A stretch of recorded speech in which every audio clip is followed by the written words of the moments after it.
Assalamualaikum warahmatullahi wabarakatuh. Perkenalkan, nama saya Fahmi Khotibul Umam dari Dinas Pendidikan Provinsi Jawa Barat, bertugas di SMA Negeri 1 Cigalontang, Tasikmalaya sebagai ASN, Guru Ahli Pertama Sejarah. Pada kesempatan kali ini, saya akan menjelaskan mengenai salah satu ancaman disintegrasi bangsa, yaitu dalam materi Gerakan 30 September 1965. Gerakan 30 September atau yang sering kita kenal sebagai Gestapo, ada juga yang menyebutkan sebagai Gerakan 1 Oktober atau Gestop, adalah peristiwa selewat tengah malam tanggal 30 September 1965 sampai tanggal 1 Oktober 1965, di mana saat itu gerombolan PKI berusaha mengkudeta pemerintah dan juga melakukan aksi penculikan beserta pembunuhan terhadap petinggi-petinggi Angkatan Darat. Isu-isu atau faktor yang menjadi penyebab dari Gerakan 30 September Partai Komunis Indonesia.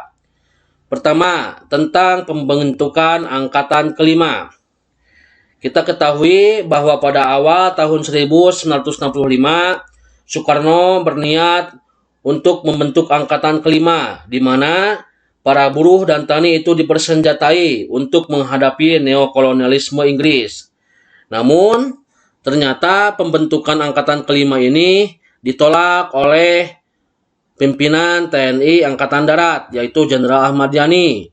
Karena menurut Jenderal Ahmad Yani, dengan pembentukan Angkatan Kelima akan menimbulkan keruwetan, akan menimbulkan kebingungan dalam garis komando militer Republik Indonesia. Yang kedua, adanya isu Dewan Jenderal. Isu Dewan Jenderal ini adalah sebuah isu yang menyatakan bahwa akan ada pihak-pihak dari Angkatan Darat yang akan menggulingkan kekuasaan Presiden Soekarno. Padahal, isu tersebut adalah sebuah fitnah yang dilancarkan oleh gerombolan PKI untuk menghancurkan kekuatan-kekuatan Angkatan Darat. Yang ketiga adalah isu tentang dokumen Get-Grace. Dokumen Get-Grace adalah sebuah dokumen yang saat itu inti isinya itu adalah mengenai keterlibatan dari kaum liberal, yaitu Amerika Serikat dan Inggris yang ikut campur dalam urusan Republik Indonesia. Di sini ada perkiraan bahwa Amerika Serikat dan Inggris akan mengkudeta, akan ikut menggulingkan kekuasaan Presiden Soekarno. Maka di sini pihak PKI berusaha untuk mengamankan dokumen tersebut atau menghancurkan dokumen tersebut karena akan menimbulkan keresahan bagi masyarakat saat itu. Yang keempat adalah faktor Malaysia. Nah, di sini juga ada faktor dari konflik antara Indonesia dengan Malaysia. PKI menilai bahwa Angkatan Darat itu tidak sungguh-sungguh untuk menjalankan tugas dari Presiden Soekarno untuk menghadapi konfrontasi dengan Malaysia. Bahwa PKI juga menganggap bahwa Angkatan Darat itu berperang dengan Malaysia hanya setengah-setengah. Sehingga di sini disebutkan bahwa TNI Angkatan Darat itu tidak sungguh-sungguh dalam menjalankan tugas dari Presiden Soekarno. Yang kelima adalah isu tentang sakitnya Presiden Soekarno. Kita ketahui bahwa tahun 1964 sampai menjelang meletusnya Gerakan 30 September telah beredar isu sakit parahnya Bung Karno, sehingga Bung Karno saat itu dilarikan diri ke rumah sakit yang ada di Tiongkok. Bahkan dikabarkan sakitnya itu cukup parah dan sulit untuk disembuhkan, akan mengalami kelumpuhan, bahkan dimungkinkan akan meninggal dunia. Nah, dari sakitnya Bung Karno ini menjadi peluang bagi PKI saat itu untuk berusaha melakukan sebuah siasat untuk merebut, untuk mengambil alih kekuasaan pemerintahan di Indonesia. Tragedi Gerakan 30 September 1965. Tragedi ini terjadi pada malam hari tanggal 30 September 1965. Saat itu sekelompok militer melakukan penculikan terhadap perwira tinggi Angkatan Darat di bawah pimpinan Kolonel Untung Sutopo, ya, yang merupakan seorang resimen Cakrawirawa, dan saat itu memerintahkan anggotanya para Cakrawirawa untuk menculik jenderal. Penculikan tersebut dimulai saat dini hari tanggal 1 Oktober 1965 pukul 3 pagi, ya, dan menculik 7 jenderal perwira tinggi Angkatan Darat. Nah, berikut ini adalah para perwira tinggi Angkatan Darat yang gugur dalam peristiwa Gerakan 30 September. Pertama ada Letnan Jenderal Ahmad Yani, yang kedua Mayor Jenderal Siswondo Paraman, yang ketiga Mayor Jenderal Suprapto, yang keempat Mayor Jenderal Mas Tirto Darmo Haryono, yang kelima Brigadir Jenderal Donald Ishak Panjaitan, yang keenam Brigadir Jenderal Sutoyo Siswomi Harjo, dan yang ketujuh Letnan 1 Pire Andreas Tande.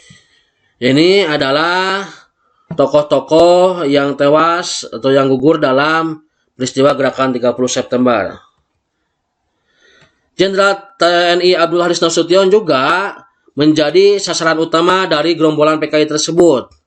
Namun, alhamdulillah Abdul Haris Nasution bisa selamat dari upaya pembunuhan gerombolan PKI. Tapi sebaliknya, di sini ada 2 tokoh yang terbunuh oleh PKI. Yang pertama yaitu ajudan dari Jenderal Abdul Haris Nasution yang bernama Letnan Pire Andreas Satu Tandean beserta putrinya Abdul Haris Nasution yaitu Ade Irma Suryani Nasution. Mereka berdua tewas dalam usaha pengkudetaan gerombolan 30 September. Di Yogyakarta, tanggal 2 Oktober 1965, Letnan Kolonel Katamso beserta Letnan Kolonel Sugiono pun gugur karena peristiwa tanggal 1 Oktober 1965. Pukul 7.20 pagi, Letnan Kolonel Untung melalui Radio Republik Indonesia menyiarkan berita tentang gerakan penumpasan terhadap Dewan Jenderal yang akan mengkudeta pemerintah. Pukul 13.00 siang diumumkan melalui RRI tentang dekrit pembentukan Dewan Revolusi dan Kabinet Dwiekora dinyatakan demisioner.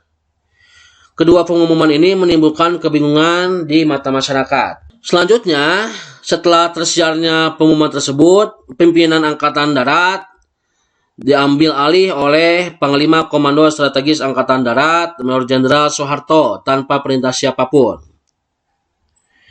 Majen Soeharto melakukan koordinasi dengan kesatuan-kesatuan ABRI kecuali pihak Angkatan Udara, menjelaskan situasi yang ada, yaitu situasi kekacauan politik Indonesia akibat gerombolan Partai Komunis Indonesia. Lalu Mayor Jenderal Soeharto memerintahkan pimpinan resimen petinggi Angkatan Darat yang dipimpin oleh Kolonel Sarwo Edi Wibowo untuk kembali merebut RRI dan telekomunikasi. Pukul 7 malam, Panglima Komando Strategis Angkatan Darat pidato melalui RRI menjelaskan tindakan yang dilakukan oleh Gerakan 30 September dan juga memberitakan bahwa Soekarno dan Jenderal Abdul Haris Nasution itu dalam keadaan sehat dan aman, serta keamanan di ibu kota dapat kondusif kembali, dapat terkendali. Pasca kejadian, tanggal 2 Oktober 1965 diadakan pembersihan terhadap pangkalan udara Halim Perdana Kusuma. Lalu dilanjutkan dengan pencarian terhadap korban-korban kebiadaban PKI, yaitu korban-korban 7 perwira tinggi Angkatan Darat. Dengan hancurnya Gerakan 30 September, operasi dilanjutkan untuk mengetahui keberadaan 7 perwira yang hilang. 3 Oktober 1965, sumur tua tempat korban dibuang ditemukan di lubang buaya oleh salah seorang polisi yang bernama Sukitman. Tanggal 4 Oktobernya pengambilan jenazah dari sumur tua atau yang disebut dengan lubang buaya. Tanggal 5 Oktobernya itu pemberian penghargaan dari Presiden Republik Indonesia terhadap para korban kebiadaban PKI terhadap 7 perwira Angkatan Darat yang dikenal dengan pahlawan revolusi. 6 Oktober 1965, Soekarno menghimbau kepada rakyat untuk menciptakan persatuan nasional yaitu persatuan antara angkatan bersenjata dan para korbannya, dan penghentian segala bentuk kekerasan. Tanggal 16 Oktober 1965, Soekarno melantik Mayor Jenderal Soeharto menjadi Menteri atau Panglima Angkatan Darat di Istana Negara. Dalam perkembangan selanjutnya, pada saat itu yang dianggap menjadi dalang dari peristiwa gerakan 30 September adalah Partai Komunis Indonesia. Sejak saat itu, aparatur negara,